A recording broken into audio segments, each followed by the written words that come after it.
Welcome to Rewriting Your Reality, a video focused on hypnotic modalities to shift the belief systems that keep you captive.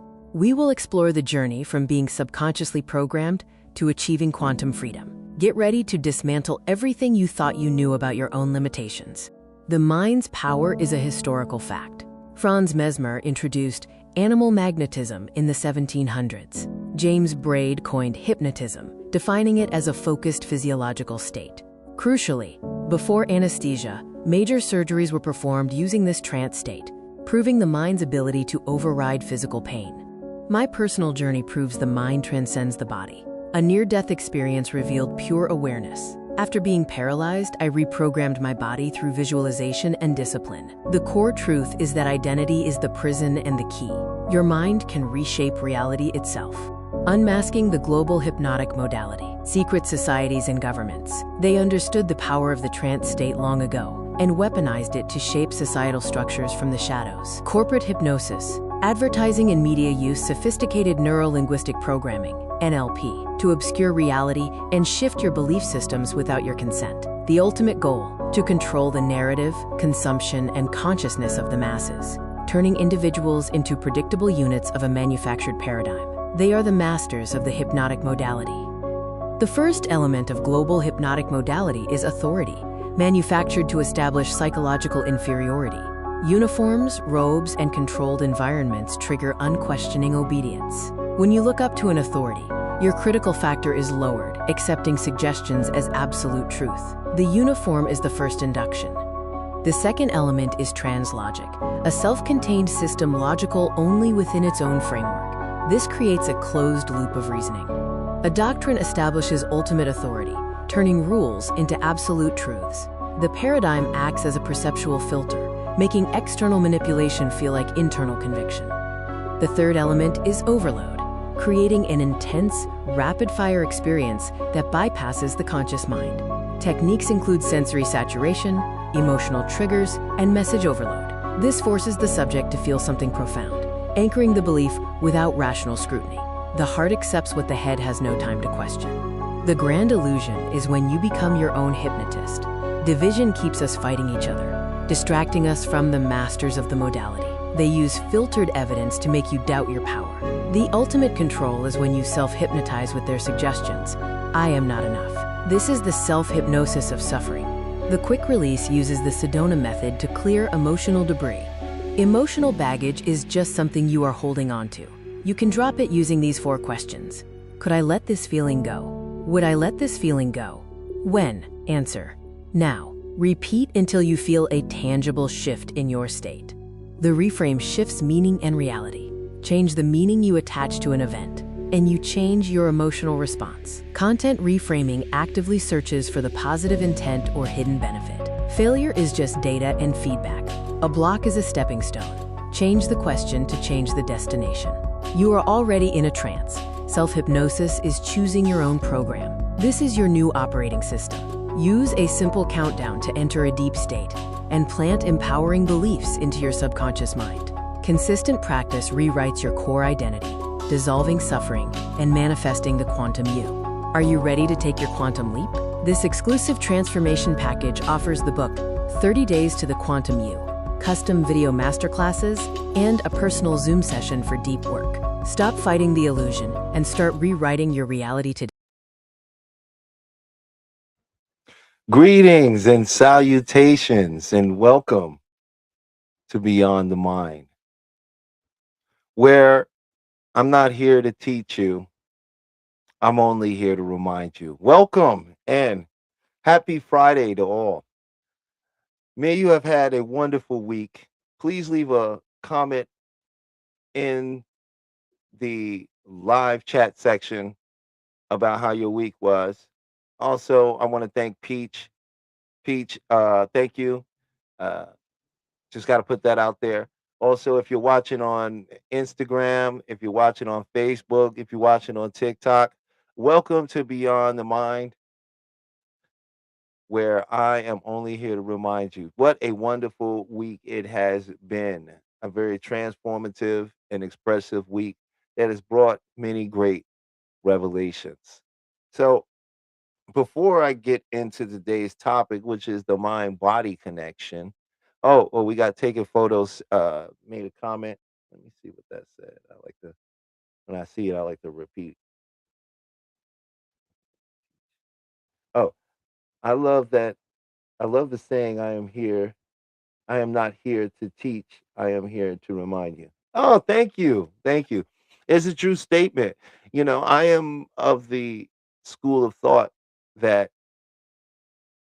there is a deep knowing that you already possess, a knowing and a resource that was there before the words that shaped you. And that program is flawless and it is connected to the very source of all there is. So, truly, learning is remembering in many ways because everything is done. And that's just my philosophy about that. But what I'd like to also know, if maybe you could put it in a comment, was how was your week? Was it a good week? Was it a challenging week? Did you overcome some things or did you run into new things? Did you climb some hills and find new ones to climb? How was that week for you? I really, really want to know. So please share in the chat. Also, we will open up the lines for people to come in and share their week and also ask questions and to share. This is a community. We want to grow it. And the only way we can grow it is if we involve the community. So I like to always have the door open for you to come up and express your thoughts and your experience with the rest of the community because the unique fingerprint that is you has lived a life that none of us has lived. And you have learned things that none of us have learned. And when you share those things with the collective, we all benefit. So, getting that out the way, today I thought we go over the mind and body connection. And the reason I felt like that was because we had first of all, let me say this. We had an entire show. Chef, if you're watching, you're loved. We love you here. We'll see you next week. Um, we had a whole show with Dr. Denise. Unfortunately, she wasn't able to make it this week, so we were scheduling her for next week. With as long as everything goes within the flow for her, we will have her here next week. Unfortunately, Chef had a couple things that he had to take care of today. He's in the middle of a some transformative things in his own life that's leading to wonderful development. So unfortunately he was able to make it, and I also had possibly another wonderful special guest, if they're able to get settled, which is my Gong Fu instructor, teacher, or he doesn't like to be called that Shifu, uh,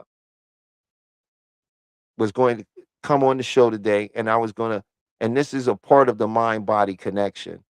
And I just wanted to share the dynamic culture of Kung Fu and how a lot of the internal, or what they call internal, my Shifu would say that all martial arts are internal, but in the specific way that it is categorized at this time, that internal methods have a lot of hypnosis in it.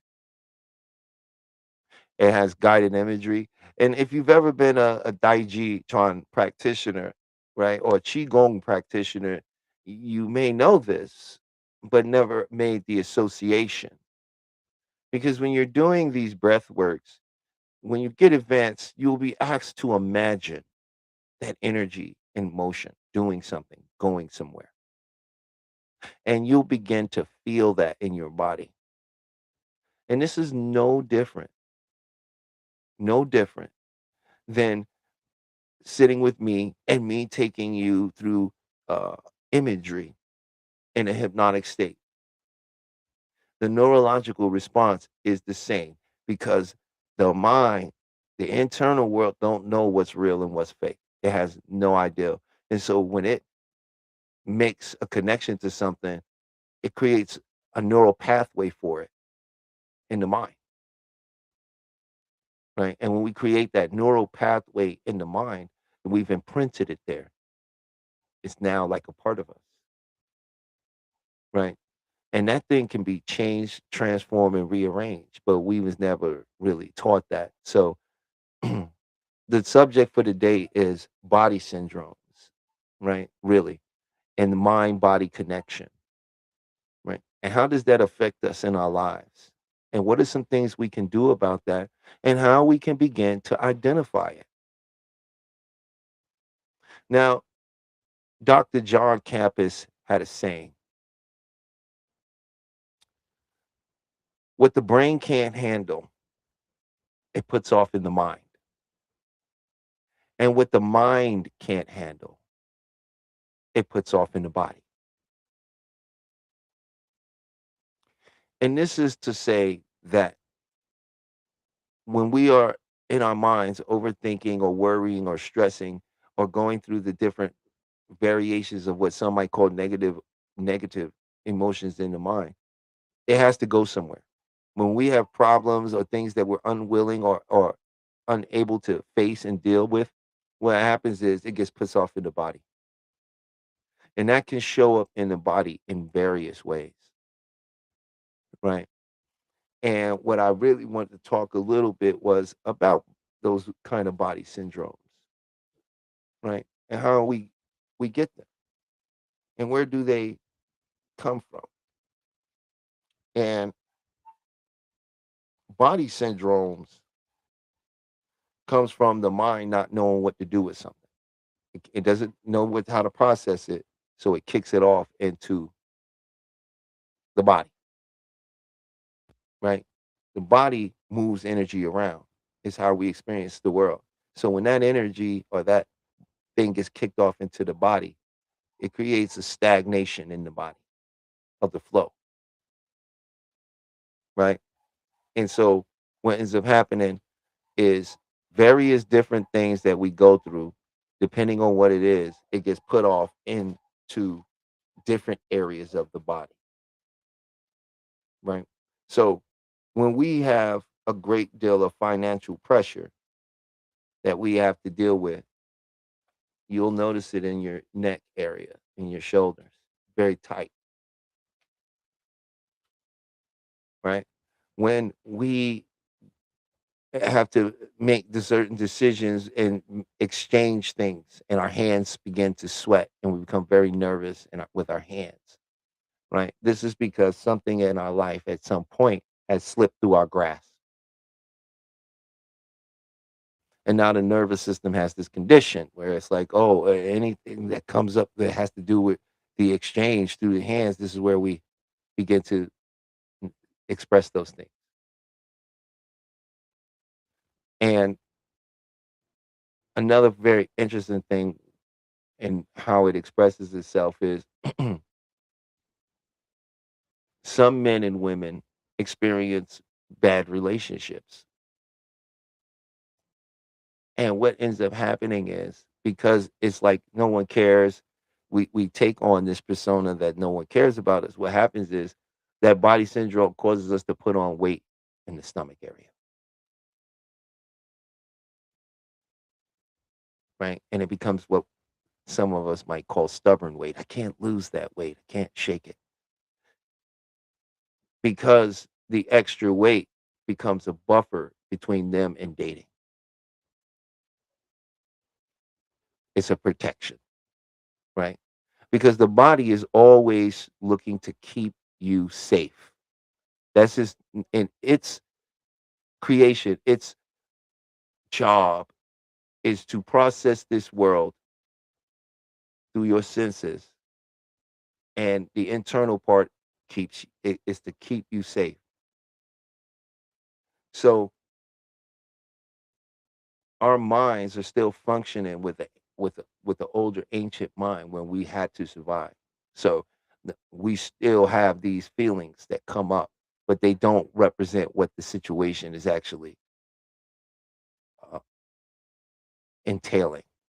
So what ends up happening is you might put on this extra weight, and now it becomes the reason why you can't get a date or you're unable to get out there.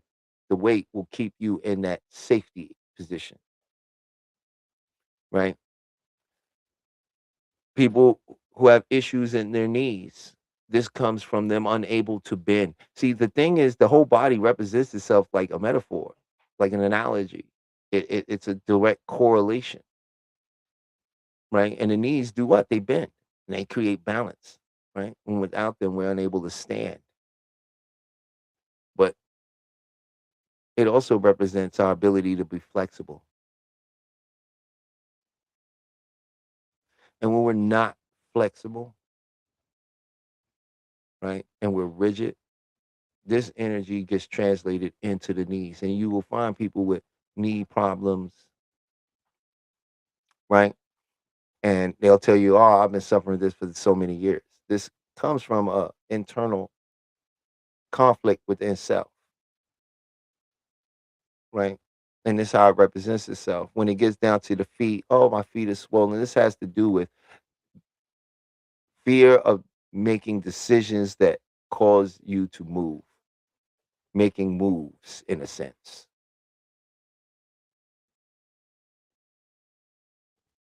And now it gets so deep into what side of your, even down to what side of your body you're having this problem on, right? And here's the interesting thing, because the wires in our brain, when it goes, it crosses. The left side of your body, which is connected to the right side of your brain, is related to your mother.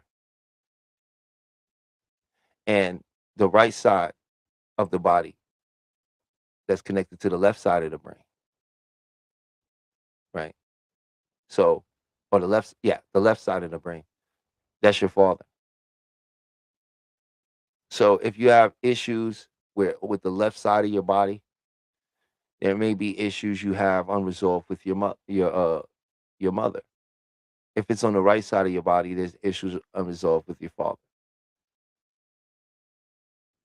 Because when we don't resolve the issue in our minds, it gets put off in our body,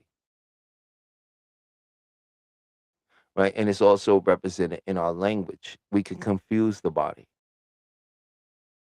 And how do we do that? We do that through something called organic language. And here is an example of organic language. Man, that guy's a pain in my neck. Ooh, you irk my last nerve. This job is going to kill me. You give me a headache when you speak. This is making me sick. This is called organic language. And when you say this stuff out loud, the body hears it as well. And when you say these things enough, the body begins to accept it. And so we can inadvertently speak illness into our own self, into our own lives, when we don't understand that the language we use is very important. Even Bruce Lee had a saying where he would say, never talk, never say bad things, not even, never say anything bad about yourself, not even as a joke,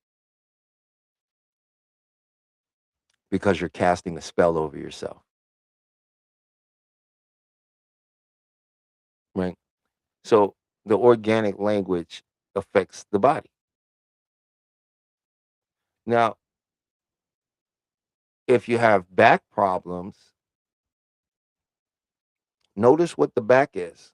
The back is what? Behind us. It's the thing that people don't get to see, right? And so our back represents the things and problems we don't want people to know about. So when you have a great deal of financial pressure and you're trying to hide it and keep up with the Joneses in a sense, you will find a lot of neck pain back here,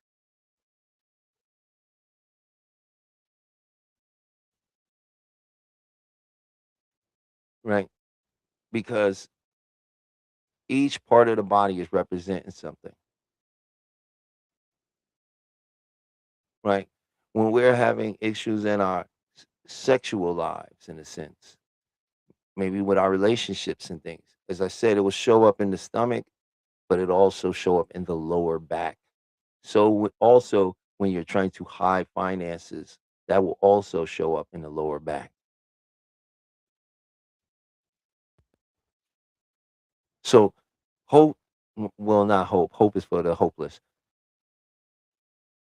This should be giving you some insight if it's something you've suffered with or you may have witnessed others suffer with, because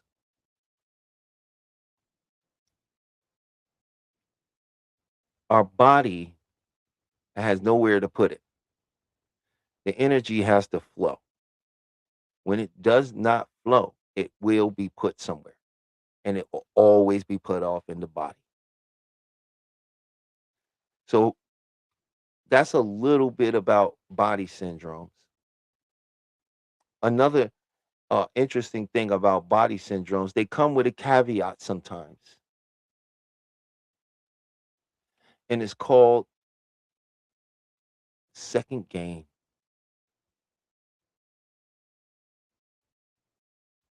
Sometimes uh, illness or dysfunction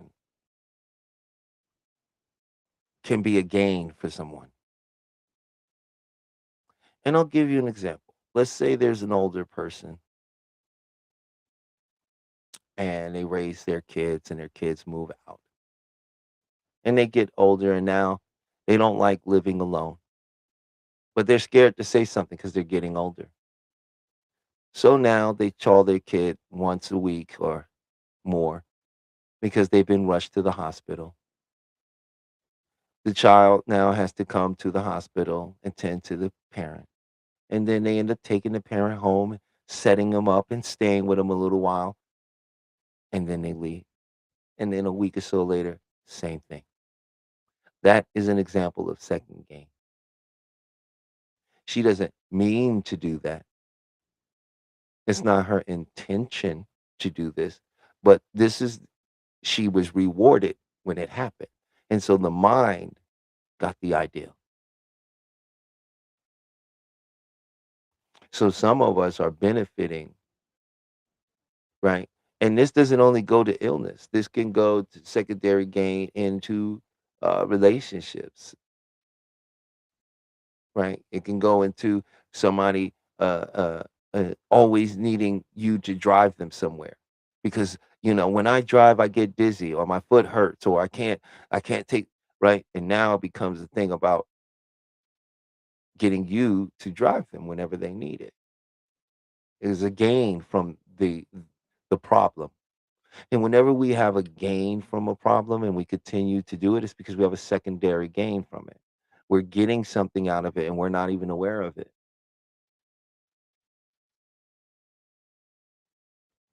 So I wonder how many people have this issue themselves or have dealt with people that has this issue.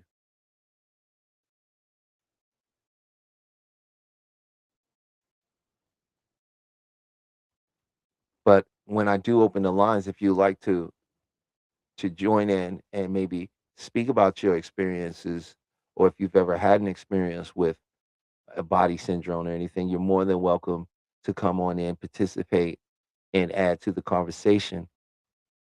Because the reason I'm bringing it up is because I it's something that I find here in America is pretty active, right? When you look at the strategy of the pharmaceutical industry and how they create the commercials and the symbolism in the commercials and the images in the commercials and the suggestions in there, right? It just makes sense to me to maybe talk to people about, hey, I wouldn't, this is not medical advice, number one. If there's something if you feel there's something wrong, you should go to a doctor, right? That should be something you should do. If you've gone to a doctor and they've told you, "Hey, I don't find anything wrong," and you're still feeling these things, or you're having these pains, then this is a good thing to look into because it's very possible that could be the issue, right? A lot of athletes who injure themselves, I didn't understand this myself. I used to uh, sprain all my fingers playing basketball on my left hand. Well, no, excuse me, on my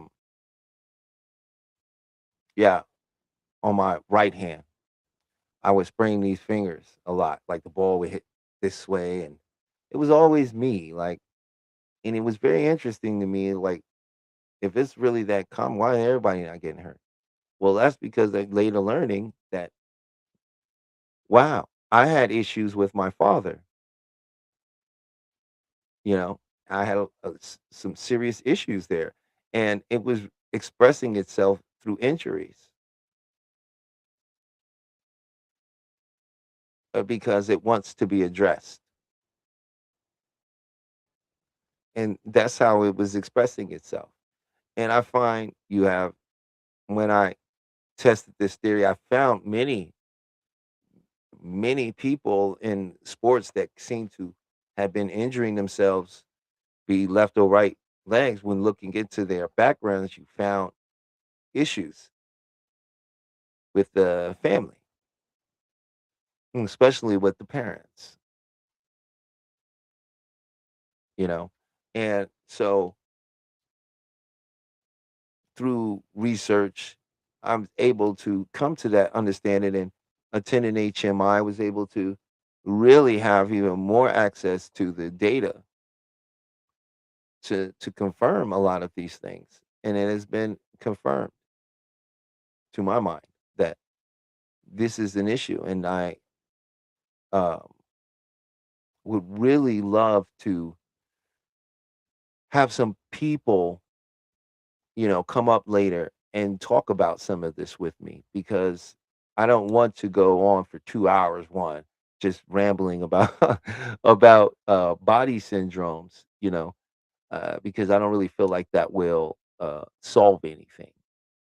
But if when people come in and we are able to speak, we're able to really nail down some things for the rest of the audience to even get even a greater sense in a more personal way outside of what I'm presenting. So there's that. And I also too want to go over some things you can do, to alleviate some of those issues when it comes to body syndrome. One of the main things people can do is relax. We don't really relax a lot, you know. We don't really know what it means to relax and to stop and to slow down and to breathe deeply and to allow thoughts to just pass like clouds in the sky. We're constantly in multitask kind of, or I don't. Well, one is human beings really can't multitask. We're just masters of switch tasking. We can switch from one task to another. We don't run multiple operations of a thing simultaneously. So, oh, okay. Hey, I see Bronze Tiger. That's the my Gung Fu brother. He's gonna be coming in shortly and adding to the diaspora of the body syndromes, which would be great because that's the other aspect I really wanted to get into as well with the body syndrome is the Gung Fu, the breathing that can be done that you can do that will assist in releasing a lot of that. The thing is that, we've been taught kind of our world in reverse in many ways. We've been sort of taught to go after a thing physically, don't worry about what it feels like mentally, and eventually you'll get where you're going. Right. But I think enough of us have experienced it to say that that may be true to a degree, but that is not the absolute truth, and it isn't always the most best way or most comfortable way to actually achieve and get things done. And when it comes to uh, the mind and how we hold on to our problems, right? That can appear in a very different way. That is not something you can just push through. And there's a very important reason that you can't just you can't just push through. Uh, your problems like that. You're not going to be able to do it. And the one reason it's just not a push through. And even people who have said, "Oh well, I pushed through." Ask them about their journey and listen to the end of the journey. You know what they'll tell you? It was all odds was against me. I didn't know what to do, and I just let go. They didn't give up. They let go, and then it all worked out. Now, what if they would have just let go from the beginning?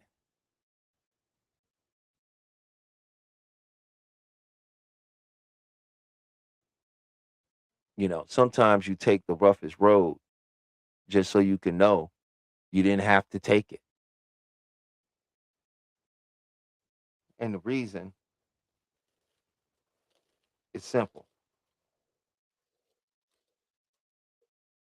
You see, that's your mind. Let's say that's your mind. That's your mind.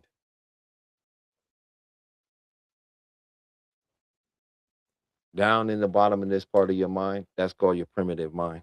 And I'm gonna show you right now why you got your problem. I'm gonna show you. Now, here's an interesting thing. This mind was the first mind that was formed when you was born. That primitive mind. And that mind is compiled of fight or flight. Now, some people could add on and say it was fight, flight, fawn, freeze. But it basically boils down to fight or flight. And those additional things can be thrown in any of those categories, depending on how you're defining it. So fight, flight. That's first thing. Here's another thing. The first thing you developed the fear of wa- was the fear of falling and the fear of loud sounds. Because that's the first thing you experienced when you were born. So that's your oldest fear. It's down here. Okay. Now, what happens is fight don't show up the way it did 10,000 years ago. You can't just fight. We live in modern time. You have something called a prefrontal lobe. That's where your morals, art, all this lies there. This wasn't there when the brain first was formed. Okay. It was survival. And the mind learned to do things in a way to keep you alive. So, fight shows up as anxiety.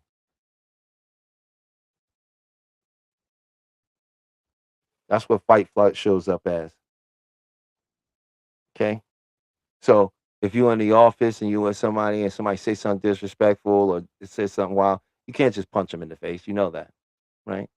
So if you may be the type of person that falls on the fight side, and you can't. Now that's building up an anxiety in you, right? So what do? You go out home, you hit a heavy bag, right?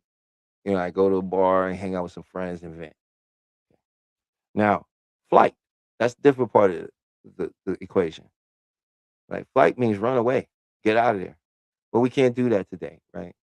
So fight, flight shows up a little differently in the modern age, right? Flight shows up as repression. We repress our thoughts, our feelings. We don't want to say nothing, right?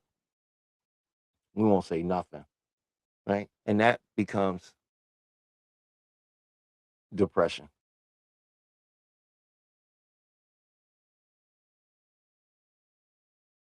right? That becomes depression down there, right? Now, from the time you born, you develop this.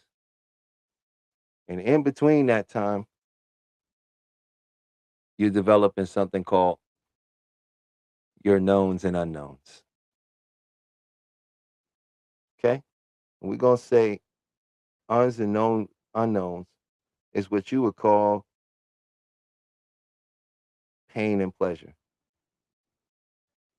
Pleasure would be the known, pain would be the unknown. So, and negative experiences. So, let's say when you were young, you got a piece of some chocolate cake. That was delicious. Yummy. You made a positive association with chocolate cake. It's great.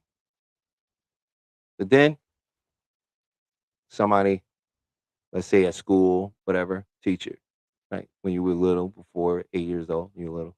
Somebody made you eat some vegetables. Maybe your mom, something like, something you didn't like. You just couldn't stand it. So now you created a negative association, right? And even though they told you it's healthy, it's good for you, now you've made a negative association with healthy, good. Okay. Now this is how your mind's working, right? From 0 to 8 years old, this is what your mind is doing. It's making a list and compiling of known associations and unknown. Now, when you before 8, anything authorities say to you, you take it as fact. It goes in. They tell you when you were little, money don't grow on trees. You can't just buy whatever you want. You don't question that. You frame that. Now, at 8 years old, you develop something called critical mind or a critical filter,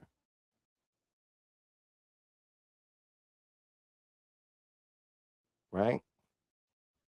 Now, when you get this critical filter, it's there to protect everything, all the knowns, right? It's there to protect it, right? Now, how it works is this: it gets broken into two sides. This filter. One side is the conscious part, which we haven't got to yet. We're gonna get to that. You're gonna really love that part. And then the unconscious. Okay. This filters gets divided into two. Okay. Now above that, we have your conscious mind. You're gonna love this. Now, what's the conscious mind? Oh, that's your reasoning,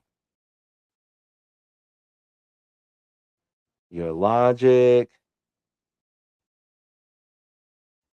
your desire,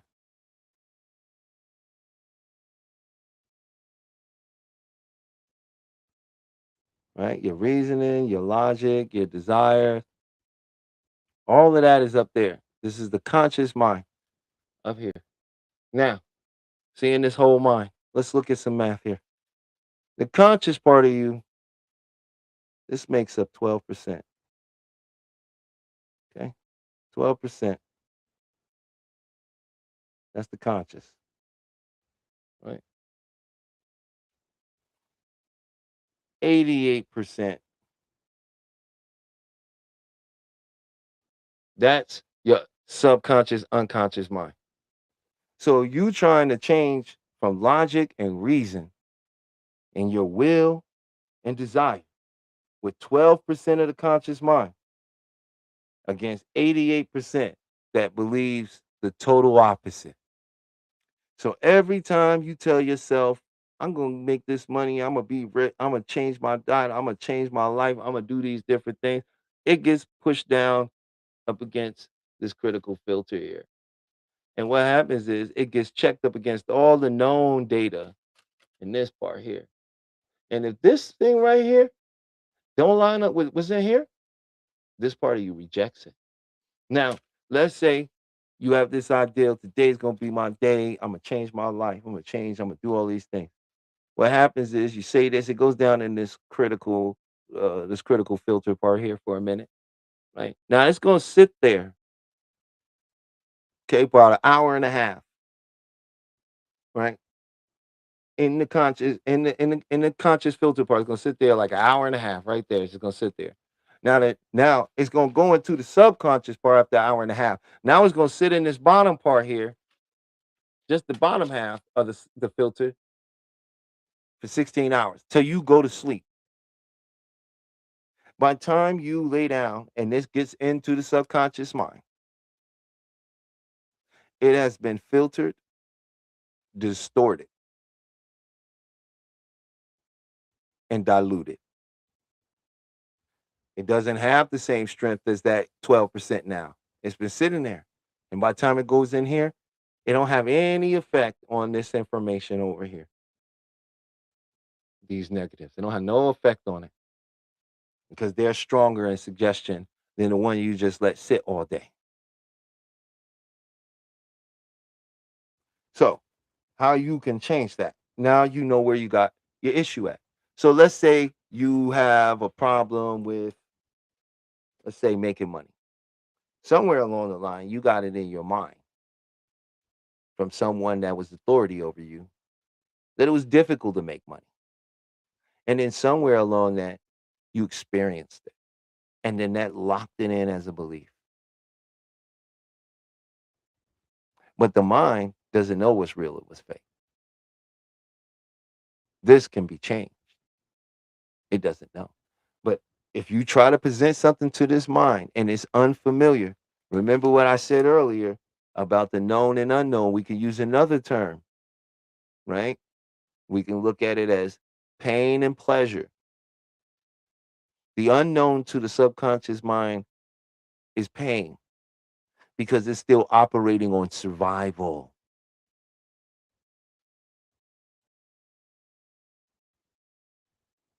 right? So, what you have to do to change it is to work on changing the way your mind has framed the event, how your mind has framed things. And you can change it. They say you can't choose your beliefs, but that's not necessarily true. You can't just up and consciously do this, but you can consciously work with your subconscious mind to have your subconscious mind do it.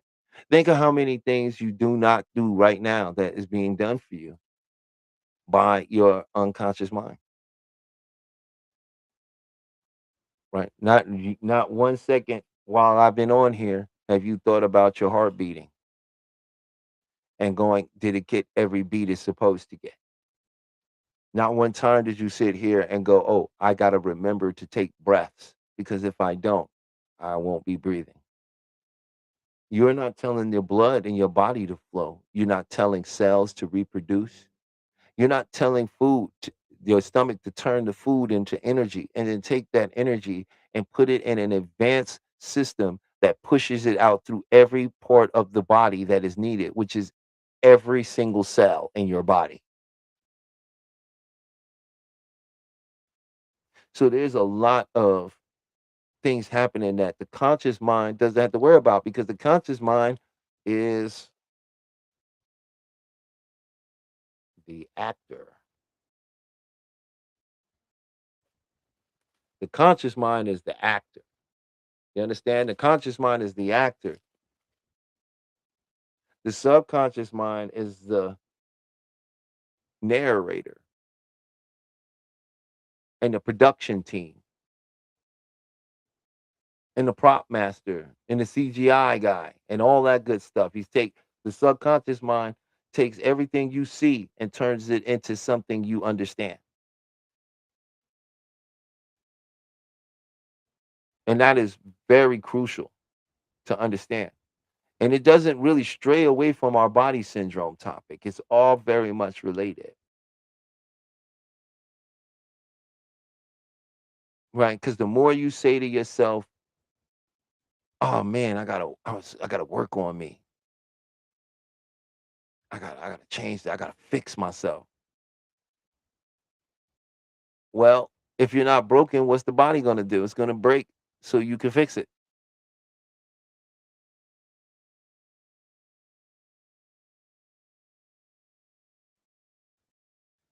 Our language is vital to what we're experiencing. What you have to understand about your language is you don't realize it shapes your reality. You were born in this world and experienced this world without words.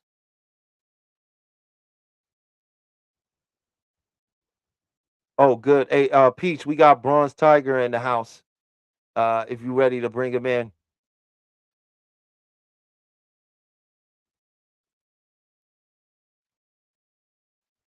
our guest has arrived. I'm just gonna work on that real quick, guys. I have Peach working on it.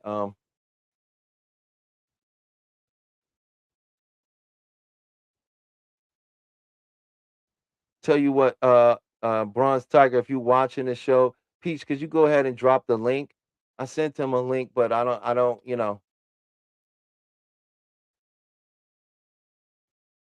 Vibe said, I am now thinking of it. Wonderful. Um, Bronze Tiger, the link has been dropped on the show. If you click on that link, it should bring you right to the backstage. This is gonna be amazing because one is, let me tell you a little bit about this brother. You know what I'm saying? This brother is what I would consider a world-renowned kung fu practitioner. You know, I don't see many of our people going over to China, being accepted by the people there in the rural part and saying, "You're gonna be a part of my family system. I want to teach you." You know, he also won a gold medal in Swai Chow, which is Chinese fast wrestling, which is something I didn't even know exists. But it actually, here's the interesting fact about Swai Chow. It was what the Mongolians used. It's why nobody could beat them. And after learning some of it myself and applying it, I can tell you it's devastating. It's powerful. Hey, there he is, everybody. We got Bronze Tiger in the house.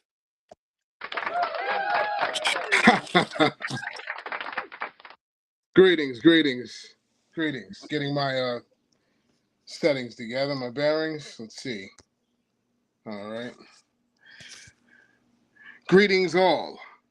Yes, greetings, brother. So good to have you on. I was just telling the people a little bit about you, you know, Indeed. and I was letting them know how you had won a gold medal in China in Shuai Chao, and Hmm. how I didn't even know that there was this thing called Chinese fast wrestling, you know what I mean? Hmm. And that it came Hmm. from the Mongolians, how devastating they were as warriors, and Hmm. I was also sharing with how, you brought some really amazing kung fu practitioners here to America, man, that had not been here before you Yeah. know? And this is just a really exciting treat for the audience and especially for me, you know, to be able to. This is the, by the way, this person, this man here actually helped me help myself to save my life, to change my life. I really wouldn't be fully the person I am today without him because of him, I got exposed to a whole nother side of the world and life, Um, and I got to live in the school with my brother and get up every morning and train diligently we had so much fun training and he used to tell me, Doc, stop talking to people, stop. There's too many people because I was so full with joy with it. It helped me. It saved my life in a way. Where I was at. I was messed up. They told me I'll never walk right again. And I refused to accept the diagnosis. I went with the power of the mind, and my brother just showed up at my door. I cannot make this up, and was like, "I'm back. Were you serious?" And on that day, I was like, "Yes. Are you serious?" And we went on a what 14, 15-year adventure together in life, just you know what I mean, training and making new friends, and my brother being able to travel over to China and represent for us, you know because my thing was, you brought something we'll never hear about that, you know and our image is a certain way as black men, you know, and and and for you to been able to go over there the way you did, you know, and meet the incredible masters you did, but not in a Beijing city kind of, everybody goes their way, but out in the farmlands. And when I seen the video, I know what I'm talking about. My man was out there in the middle of the sticks. Nobody had a cell phone. Hey, your volume is out. I can't hear you. Uh oh. Oh, there you go. Okay. I hear you. Yeah, off the beaten path, as they say. Right, right. Yeah. Been quite an odyssey. Yeah, so I just wanted you to, and the mind body connection, and we were just talking about, and I had discovered, I've always they always call me the doctor because I'm always dissecting and going in on information, Indeed. you know? And when I Indeed. found this connection with the hypnosis and the Kung Fu, and I'm like, oh my God, I've always been practicing self hypnosis, never understanding that it was hypnosis, you know? Yes. And so Yes. what I wanted you to start with is just a little about your background, you know what I mean? And how you use Kung Fu to make that mind body connection for healing for people. Because you are a teacher, you have helped many, you helped me, you helped me to the point where I was able to have the school out here and help people that like that was messed up really badly, you know? Honor. Am I muted? Okay, we go. Uh, Greetings all. Uh, People know me as Coach Tiger, Tiger the trainer, Coach Sudan, what have you. But hey, I'm just your brother here. Lifelong practitioner of martial and cultivative practices, and it's been quite an odyssey here with me and brother Talib. He was the first person I ran into that ever, well, not ran into, we were friends already for a long time before that from the same circle. But out of everyone, he and I were the only ones that really gelled and really were keen on the self work. And I was in the process, advancing the process of my own self work. And in that time era, I returned home here to New York, and my brother needed me. And I extended to him the opportunities that I had that he would have taken also had they extended to him in the same time frame or whatever, a favorable time frame. So I'm a coach, practitioner, researcher, uh, eternal student, and trained here in the States and in mainland China. Uh, Specializing in a lot of the internal methods, in particular Xingyi Chuan and Ba Guajiang. Xingyi being a method that's based on Taoist metaphysics and the idea of transformation via the Mm, principle of the five elements, which is what we're building on a lot right here. This is all for the goal of transformation and, ascension. So we've always been cooking on this channel for quite a long time. So with what you're sharing with the people now, brother, it just rings so many bells, and it makes me proud because in some ways you've taken it to another level, thank you, to brother. another level of the self application. All the years of the qigong practice that we did. And when we talked the other night, it just really touched a nerve and hit home. Qigong, of course, Qi is your life force, the reason why you're alive, the reason why you are 98 degrees, the reason why, your internal and external moves, the things that make things move, makes the ant walk, makes the planet rotate.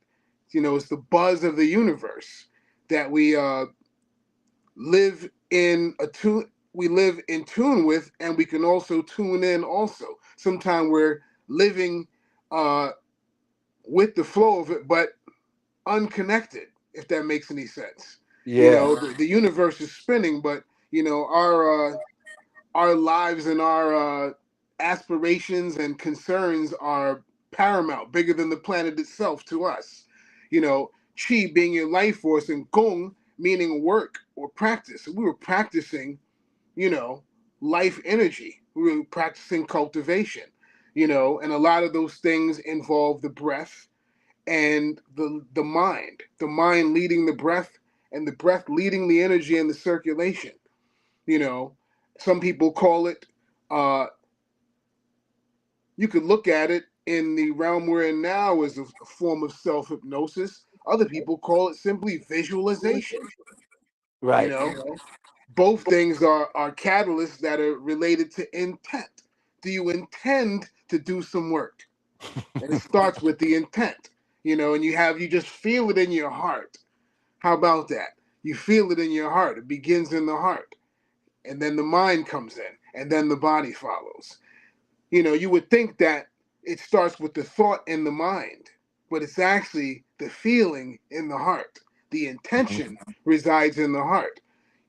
To The heart is related to the fight or flight, of course. That's where you feel it.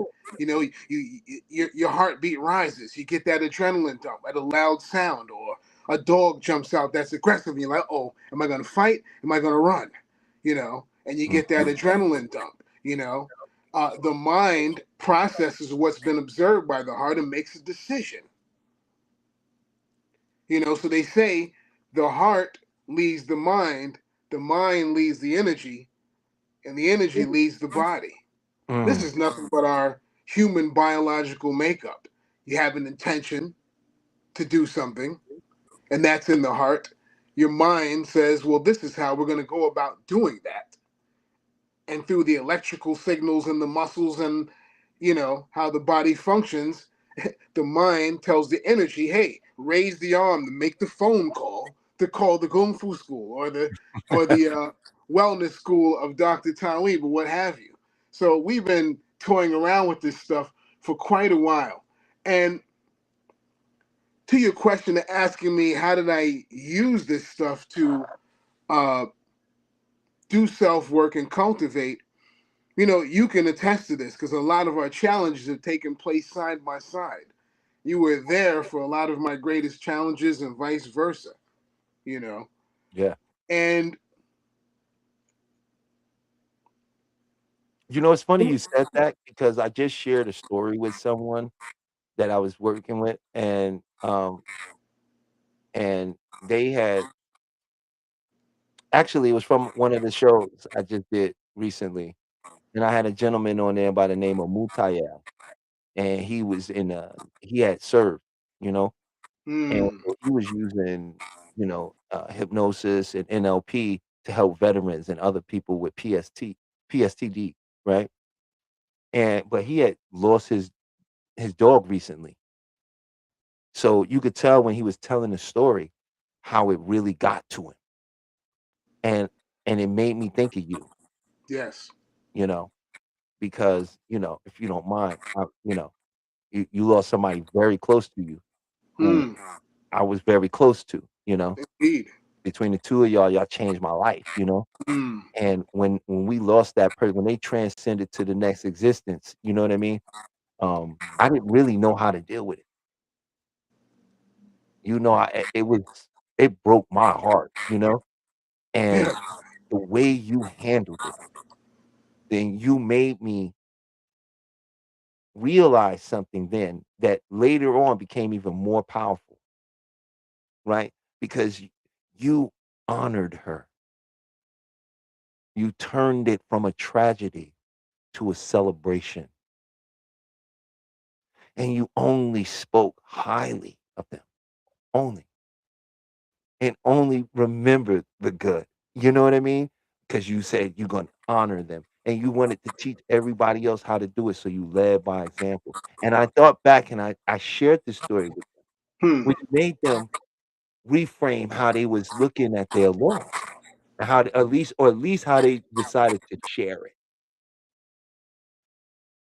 You know what I mean? And and I just want to say I never get a chance. I'm so glad I get to say I want to say thank you again. That's another thing as a great teacher you share with me. You know what I'm saying? That was able later in life, I was able to actually use that to help somebody else. All right, you can't your audio is out. Do you have earbuds by chance? I do. The muting and the unmuting is happening on the screen. It seems like it's appearing on your end. Oh, it might be the restream. I'm not sure. Um, Yes, I keep seeing a message that says I'm unmuted and then I'm muted. mm. So can Oh, you hear? okay, okay. Yeah, So they can doing it from behind the scenes because there's like a delay or something when you're speaking, and they were right, an trying to make overlap. sure they could Got you. clean that up. So And they was the one asking me if you had yes, headphones. yes. Um, in response to that great share, I'll be humbly transparent. As far as how I use this stuff, I wouldn't say I actually used it. I would say that I fed myself a certain diet, certain mental and philosophical diet, and the activities we involved in. That when the situations came to happen, I was I already had access to the tools to process it in its proper fashion. A lot of things, sickness is an interesting thing because some people lose people suddenly. They were fine one minute, and the next minute they're gone.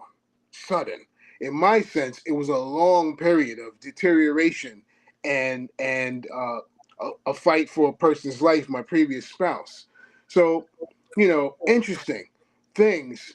I did have people around. I did need to set an example, but I won't sit here and take a high seat or a lofty position and say, "Hey, I was able to shine in the most toughest circumstances. I'm this incredible human being." No, I just happened to feed myself a certain diet of mental and philosophical tools that were there for me. And to be honest with you, there were two choices. There was one, go insane from the incredible challenge of it, which is normal for a lot of people, or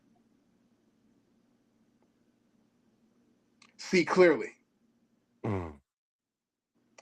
Um, Sometimes people resist seeing clearly, either subconsciously or unconscious, or consciously or subconsciously. Uh, Seeing clearly might involve letting go. Mm.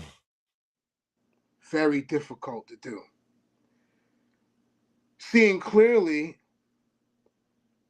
in my case, might keep me from lamenting this person to a level I think they should be because it's such a sad situation.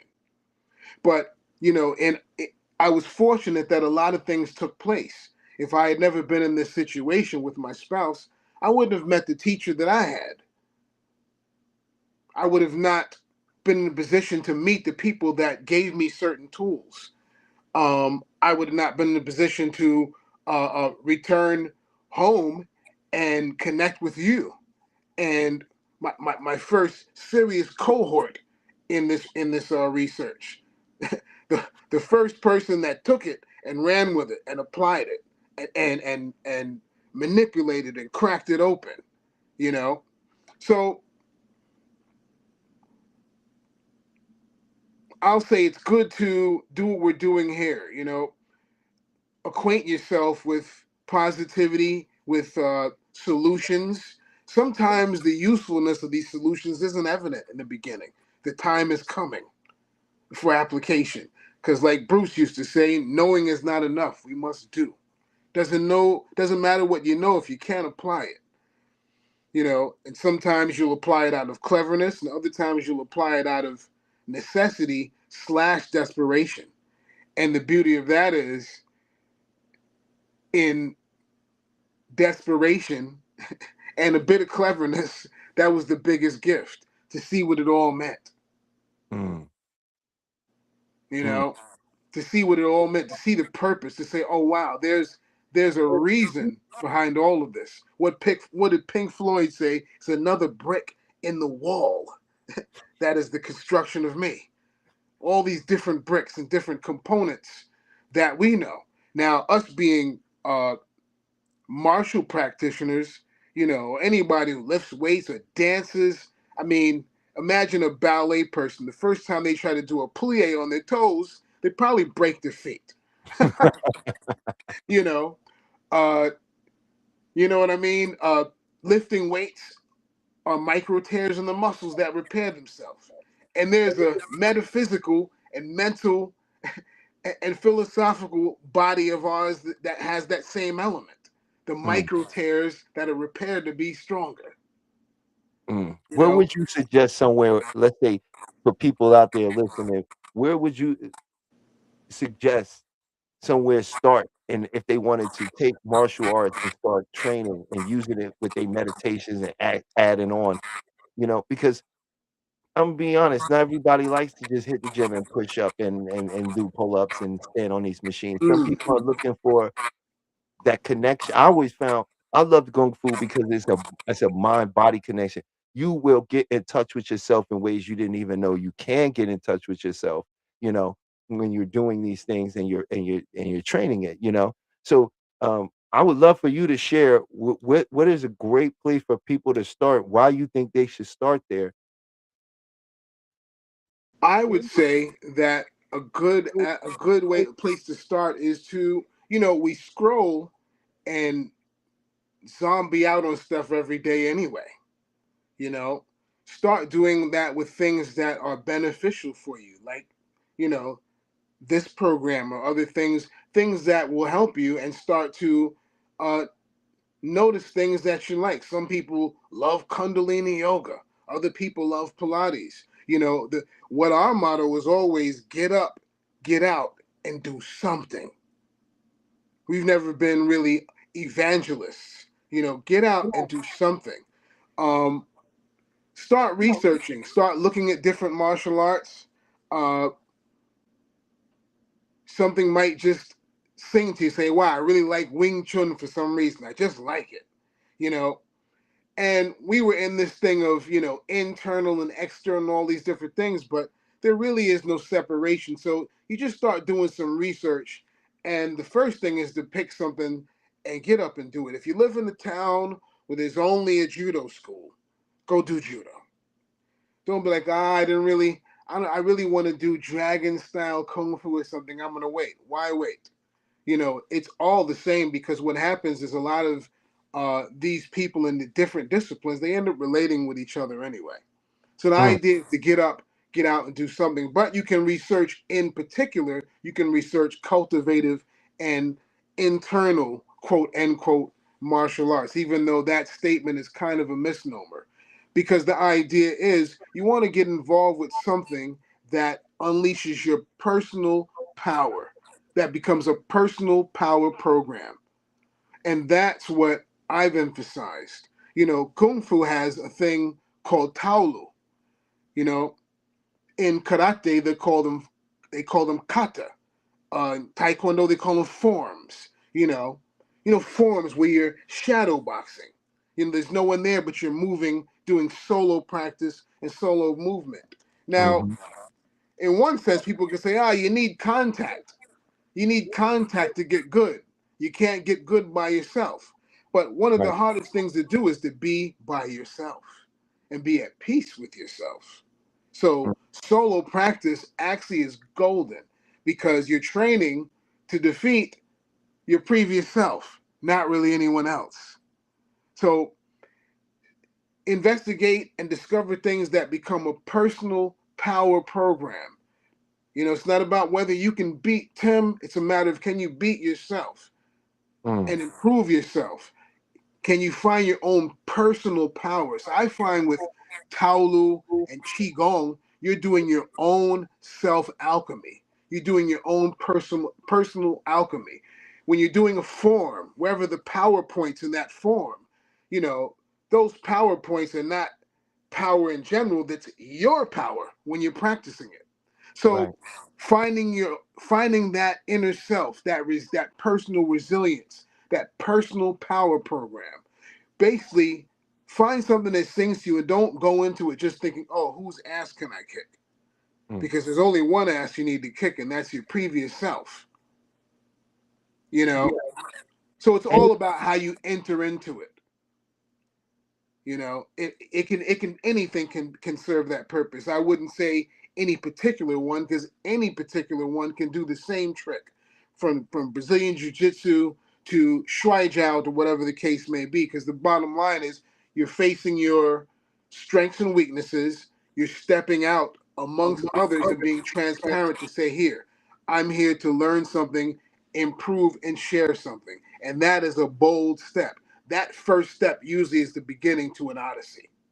mm, The beginning to, I have people who are from other methods that we both had that look in our eye that's common, that we both have that spark, like, wow, I found something. I found my thing.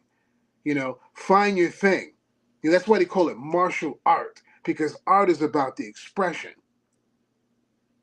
You know, uh, People say, martial arts is just, you want to do fighting. Martial arts is an art. Fighting is an art too, but the art, a part of it, is the personal expression. And that's the part that's golden because, yes, we want to be able to handle business when the wolves are at the gate and when diplomacy fails. But you know who you're around and with and allied to and also possibly against every second of every day? Yourself. Doubt, uh, shyness, you know, past wounds, depression, what have you. That's the greatest battle you could ever win. Harder to win than against any other person because, I mean, let's keep it real. We're in the age of hot weapons. The best self defense method I know of usually starts at like 40 caliber, goes up to 50 cal, then goes up to, missiles and ordnance. We're really keeping it real here. But is that all of the aspects of life? Are those the toughest aspects of life? Mastering your inner space. When Hickson Gracie's son died of a drug overdose, he couldn't really jujitsu that stuff. He had to go within. So I would say just research the world of martial arts itself. There's so many. Go with what is in reach, what's accessible to you. Do your research, and it doesn't have to be the only one. It can be boxing. I'd say boxing is great for everyone. It's something you can find everywhere, and everything emerges from boxing anyway. Because we defended ourselves by using our hands to put space in between whatever the thing is. People say grappling was first, but no, striking was first. You put your hands up and defend yourself.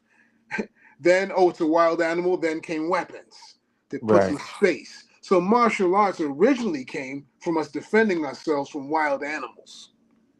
Then rival human tribes, So that's my advice for that. Do your research. There's a lot of arts there. Look what's in your area and look what you have. Look at what you have the best quality of access to. If it's an online program, that's great. In person is the best. It's not the only thing, but I would say just do research and study, just like you studied which way you would want to go in working with yourself. Is it going to be Reiki at that time? Is it going to be some NLP? What have you. The world is a menu, and like they say, there's many paths to the mountaintop. I'm a fan of every single system there is to man, but I chose to be halfway decent at a couple of them and admire the rest vicariously through my friends. So, but I would say as a person, that's part of standard issue. They don't teach us that. Standard issue. Cooking, you need to know how to cook for yourself and cook healthy. Art, you need to know how to have an outlet to express yourself. Paint, sing, play a drum, personal expression, physical training, mental and physical toughness is the theme song of the human existence. Challenge and pressure grows us. In the Caribbean, they say pressure either bust pipe or make a diamond. So it's all philosophical and perception. All of our challenges are gifts. Because guess what? After that, you're stronger now. You're physically stronger. You're mentally stronger. You're philosophically stronger. And these things equal, in my experience, to a clearer perception. Oh, this is another version of one of these. I've seen this before. Imagine if you hadn't seen anything before. How would you get stronger? Imagine if there was no pressure.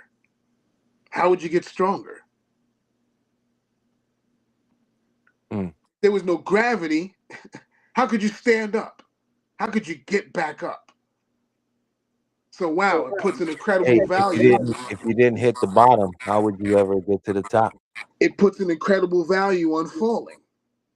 It puts incredible value on reframing what you think is happening to you, Yes. And in our early studies, Todd, we dealt with that yin-yang principle, that duality. And that was our first real immersion kind of almost a one size fits all to any situation you could think of. But we are human beings, and application is no walk in the park. You could know it very well. But okay, I know, but this is, yeah, but nothing. Right. Right. It's the same. Oh, but yes, you too. But yes, him too. You got to show up. You don't have to. You could choose not to show up. It'd be a pity and a shame, because when you show back up, you're immediately of service and use to others to share your experience, you know. And this is the key, to And martial arts opens up the door to make very unique and incredible friendships. You know, they don't really talk about all the friendships you can make. You people really just stereotype and think you're going to be in a bunch of fights all the time, trying to prove that you got some style that's better than everyone else's. But really, it's a journey of self development, and you find many other people on that road. You know, and it can really expand your horizons beyond what you believe your life could be when you start dealing in that, because it takes certain type of individuals that have a particular type of thinking that pursue that in the first place, you know and um I just want to say thank you, because this has been a wonderful so far, just hearing you share this viewpoint. This is from a real certified, he don't like saying it, but it's a fact. It's a fact. He's a certified master of Kung Fu. This guy, he got the paperwork. He did years and years and years. Listen, I tell people all the time, you really want to be good at you could do anything with just doing it 20 minutes a day. That's it. That's all it takes. 20 minutes a day. But here's the see. You want to be good, you want to be really good, you're gonna have to throw some obsession in there. You're not gonna get where you wanna go without being a yeah, little obsessed over it, so, yeah, yeah, you know what I mean? And that healthy obsession creates something great, and when we look at anybody we think is great, when you look at LeBron James, Michael Jordan, you look at, Michael Jackson, all these people, they had some obsession with what they were doing, you know? They didn't sacrifice a party. Parties didn't have the value as the obsession did. They didn't sacrifice the friends. The friends just didn't have the obsession. And when you add a little sprinkle of obsession on whatever you're doing, you're gonna do it exceptionally well. indeed, indeed. Having access to yourself, you know. I think a lot of what you're sharing is alleviating the scenario of not having access to your own self in your time of need, and how you create that pathway.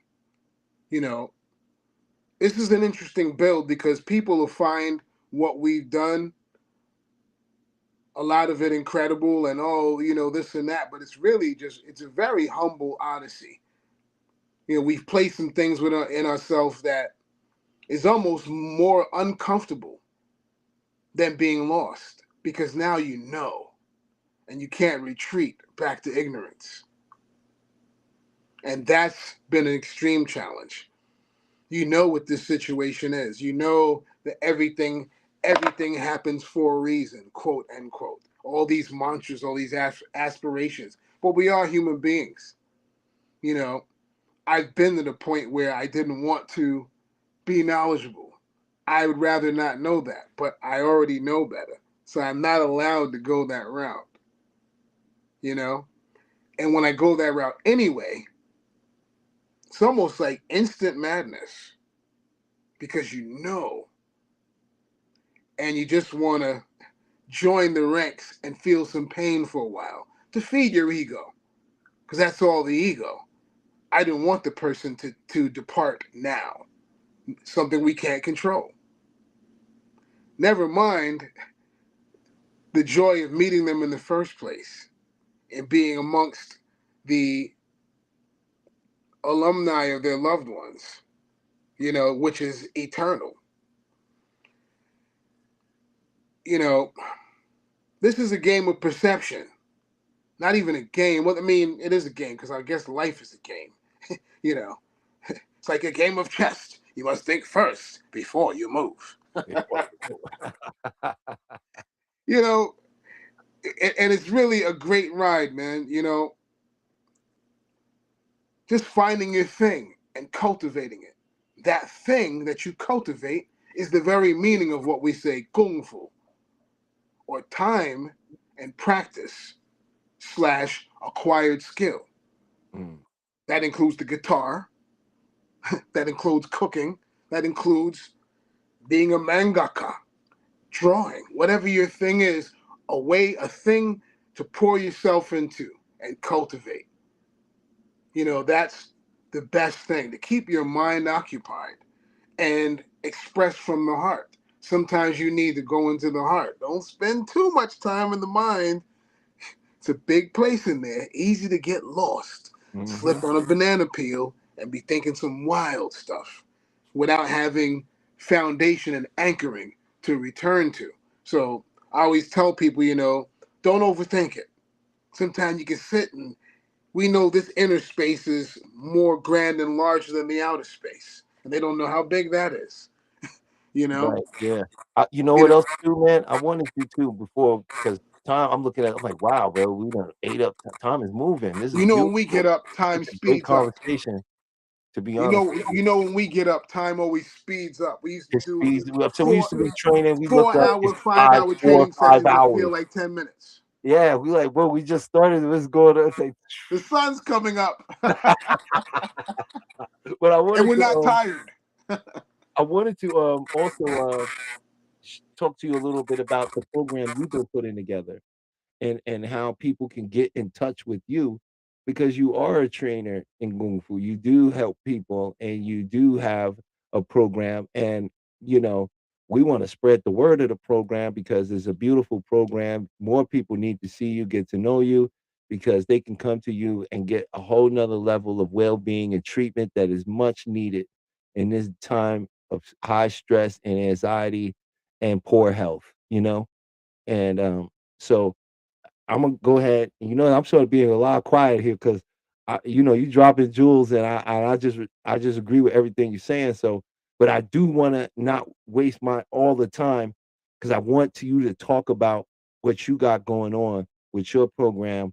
You know, you can share why you're doing it, however you want to discuss it. But we got to get what you're doing out there. For the time being, you know, the bulletin board for my hub will probably be right here with Brother Talib. I've discovered app building, so now I'm under construction with an app right now to offer this um, physical and mental martial fitness via Ma Family Tongbe, which is a prominent uh, Islamic school of martial arts in Northwest China. Of course, Chinese wrestling, and of course, my Savage Sanda program to get people throwing their hands and stuff. So stay tuned. I'm under construction at Base 44 over there, and we'll be doing some updates on when that launches, and you'll be all you guys tuning in here and other places, you'll be the first to know. But right now you can contact me on my Facebook uh, page profile at BronzTiga, Bronze Tiger, and you can hit me up there, and you can get all the bulletins and updates of what I'm doing. I'll be doing workshops soon, so stay tuned for advertisements and bulletins here with Talib, and when you link with me on my social media. Um, so contact me on my Facebook, and I can guide people into my private group, which is Tongbe USA. And there we work on all kinds of stuff: weapons, swords, energy work, uh, and what have you. Very unique and invigorating approach to uh, self construction. What we're doing is we're bringing the old and the new at a junction point. Modern meets traditional. Traditional meets modern. You know, we're bringing things to a modern application. You know, for example, I mean, the kettlebell was something old that disappeared and came back. So that's what we're doing. We're bridging the gap between modern and traditional because they're complementary elements. You know what I mean? So I think it'll be something very dynamic in the sector of what they call kung fu, which we more accurately call Chinese martial arts. Kung fu is kind of a misnomer, as you know. It doesn't describe any one practice. It's the kung fu is the act of doing something and perfecting it over time. It doesn't tell you whether it's Wing Chun or anything like that. Um, and that's that. Stay tuned. Big things to come, and later will be greater.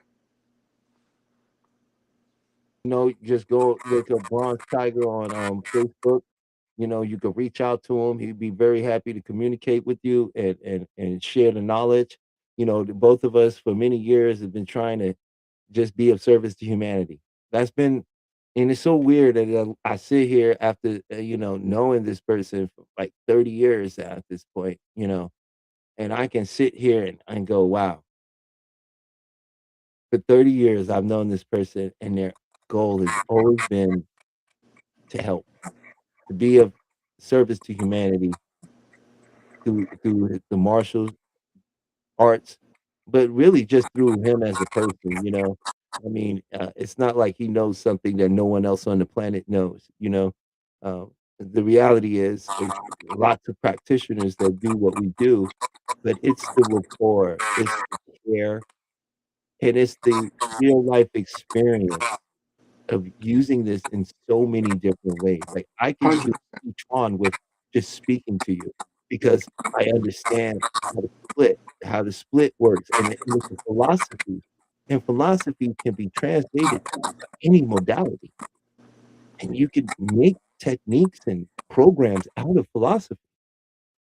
So one of the greatest things about what this brother teaches is it's not about technique, number 1. Number 2, it's not about technique. It's about the philosophy. And my example would be Shaolin Kung Fu. When they do tiger, it's exaggerated motions, right? Because it's what you see, what you think you see of a tiger. But what we study from Wudang is the principle of a tiger. Imagine a 700-pound creature creeping up on you unheard and then throwing his body at you because he knows he's heavier than you. This is a philosophy. This goes way deeper than one. And it can be applied to various aspects of life. So this is why I feel like this is beautiful. And also I want to say thank you, Raphael, the bass, I think he said bass drummer. Thank you. Good evening to you. I saw your message. He was in the middle of talking. I didn't want to interrupt it because he had a train of thought, but I want you to know every message that come up here I see.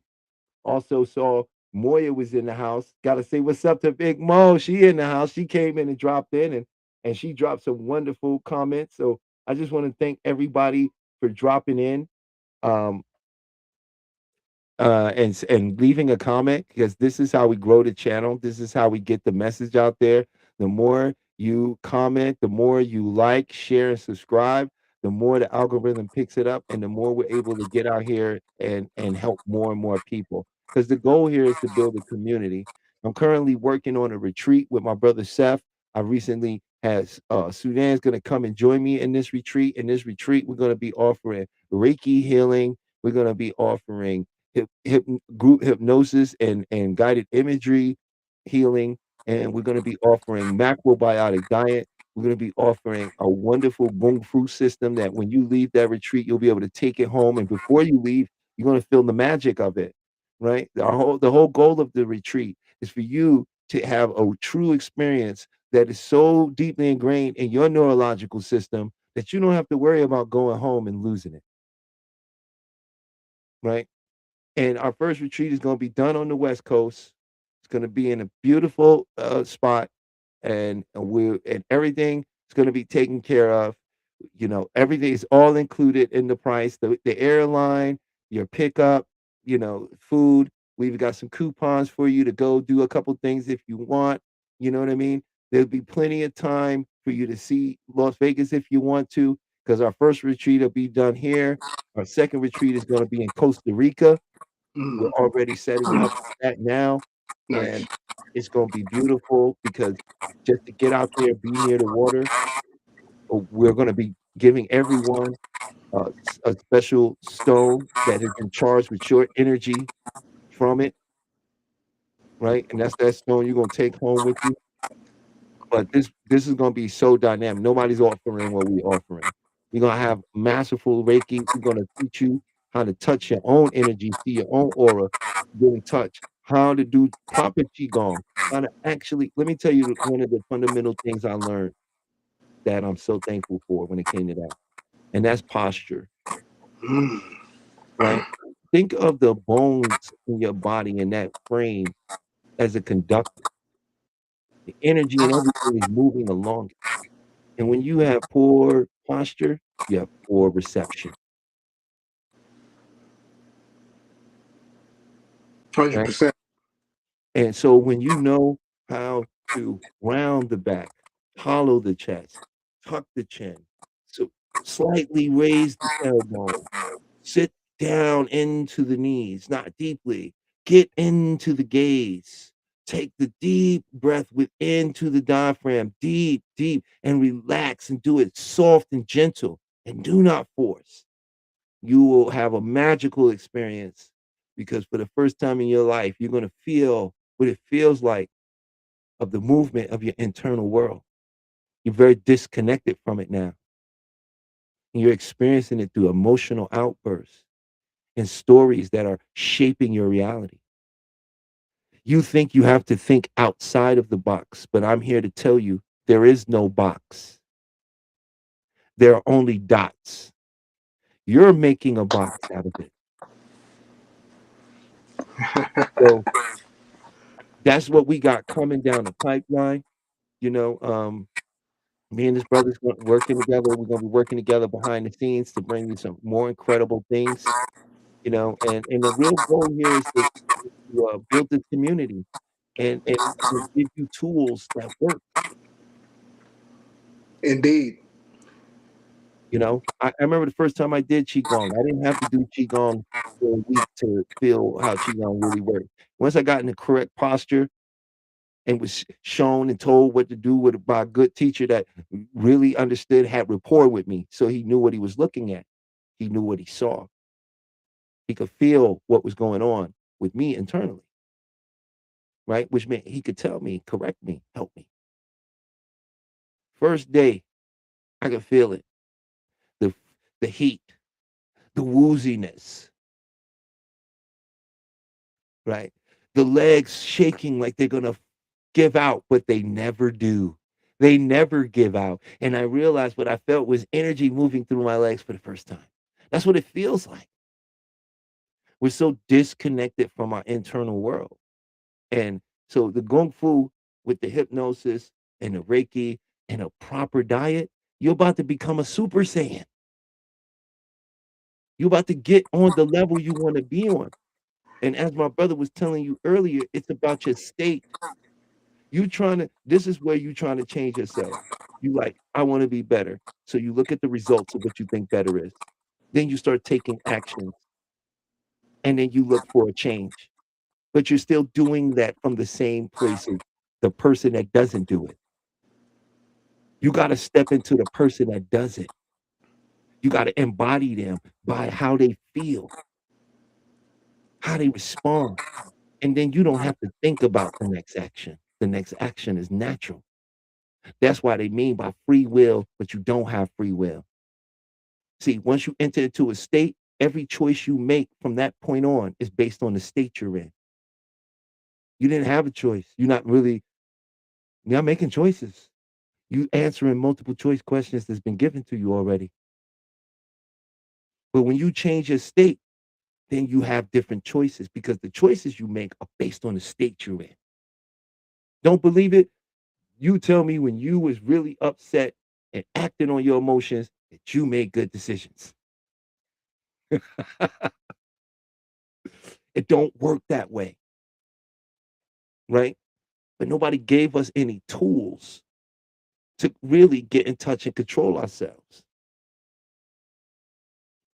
right? Because we come from a different class of, we don't live in the same time. See, as we progress along, we become more and more thought, more and more spiritual, more and more immaterial. Look around you. Your money was physical, it was paper. It's no longer digital is thought. It's in the ether. You know what I'm saying? We used to collect a bunch of DVDs. Why? Why do we need that now? Right? We used to have these photo albums, these physical pictures. We don't need that. We get this little device and it has lifetimes of pictures on it because it can hold more information, more than the physical could ever do. So we are entering into that real era of the ethereal because we are seeing the things that we value are becoming more and more thought processed than a physical thing. And that's why what we have to offer right now is so valuable to help you change where you are right now. And like I said, you don't need a week to see a difference. You just need proper instruction to do it right. Just like he said, hey, so you try to do a toe stand as a ballerina and you ain't never did it, and you just jump, or you're gonna break your toes. They're gonna break. You didn't have the right teacher, the right cultivation to get you there. But with the right tutelage, what happens? We excel because we're all here to, we're all a finger, you are a fingerprint, you unique. No one could ever bring your life story because no one else could ever live your life. And they could never see your life from your perspective. So we each bring something unique to this planet that we could all benefit from. And that's why I wanted to share this, brother, with y'all. Right? Because I see basic workout guys all the time, right? All the time. And there's benefits to all of that. But some of us need something a little bit more deeper. Something that involves all of us. I'm gonna tell you, you can't do kung fu like just doing push-ups. It don't work. You won't be able to because more of your mind is gonna be involved. That eye-hand coordination, right? Distancing, timing, and then feeling what it feels like to do it right. Please, And please, brother. and the best feeling of all, to touch your own personal power. Your own personal power, where the real you actually resides within you. That's the ultimate. Not a technique, but a principle. Like the brother was illuminating earlier, not the technique, but a principle. Because the technique, uh, let's say in the physical world, the technique can miss. You know, I tell you, hey, block, do this, do that. What if you miss the first block? Now you, oh, I can't do the technique. But the principle can change on the fly. You know, I change position. Which direction? Doesn't matter. Change position. Be flexible. Be malleable. So you learn the universal principles that you can apply to any situation. That's really what it is. You're really teaching yourself. You're really borrowing tools and implementing tools to discover your own personal power because it's very personal. I can't really teach you how to connect to you. I can only share with you the tools, and the implementation and the investigation is all done by yourself. You are your teacher. You absorb education and apply it.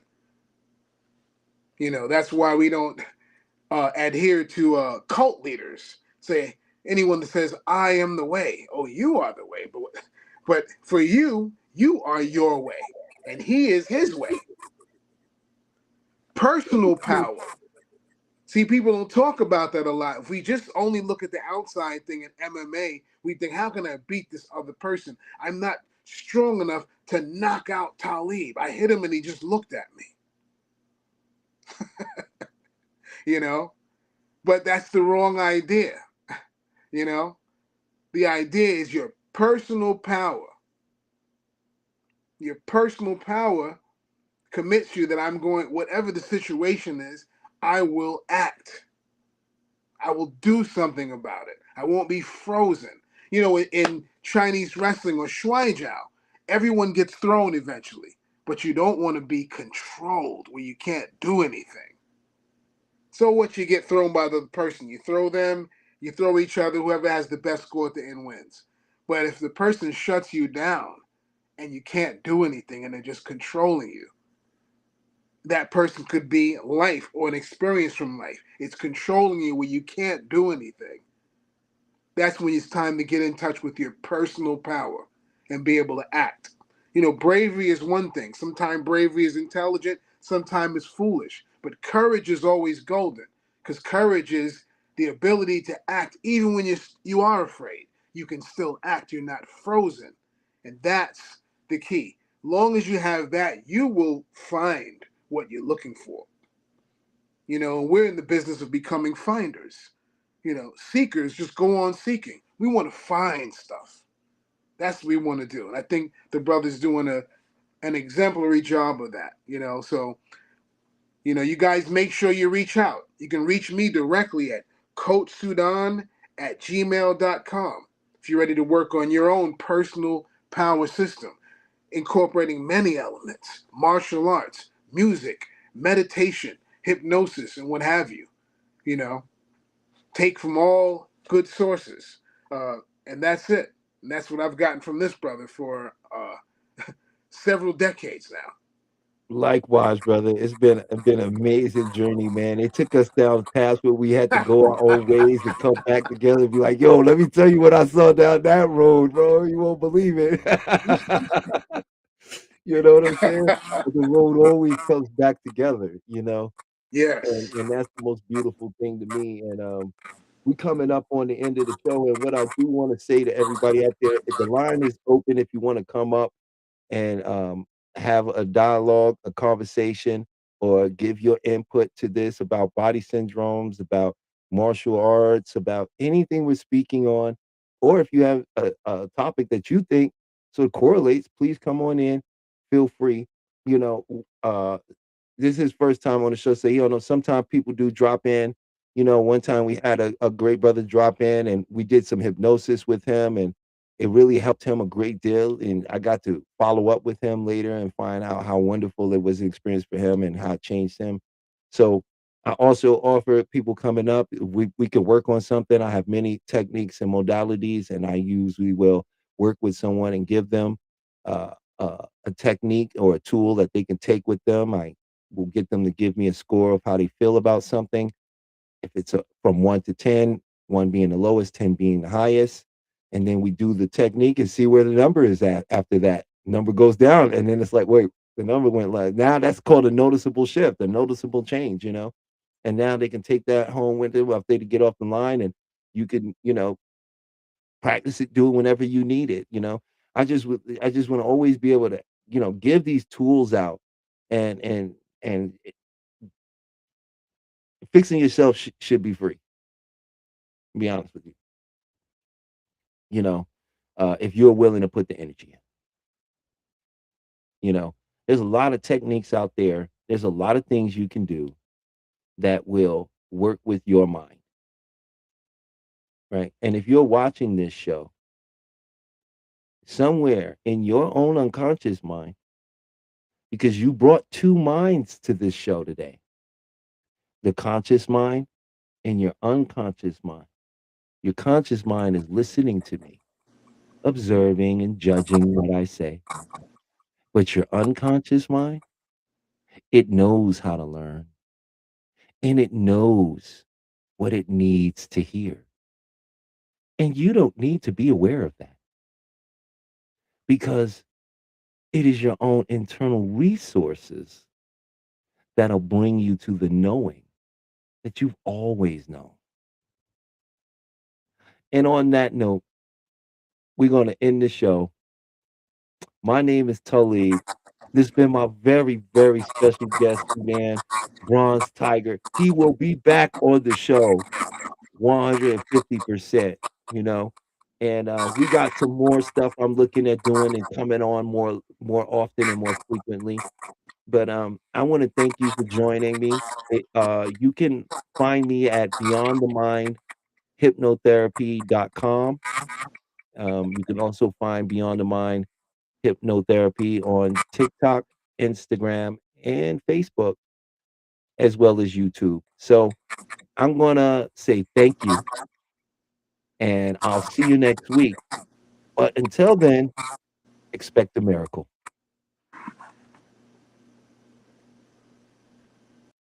Welcome to Rewriting Your Reality, a video focused on hypnotic modalities to shift the belief systems that keep you captive.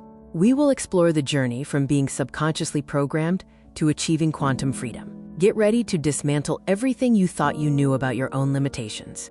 The mind's power is a historical fact. Franz Mesmer introduced animal magnetism in the 1700s. James Braid coined hypnotism, defining it as a focused physiological state. Crucially, before anesthesia, major surgeries were performed using this trance state, proving the mind's ability to override physical pain. My personal journey proves the mind transcends the body.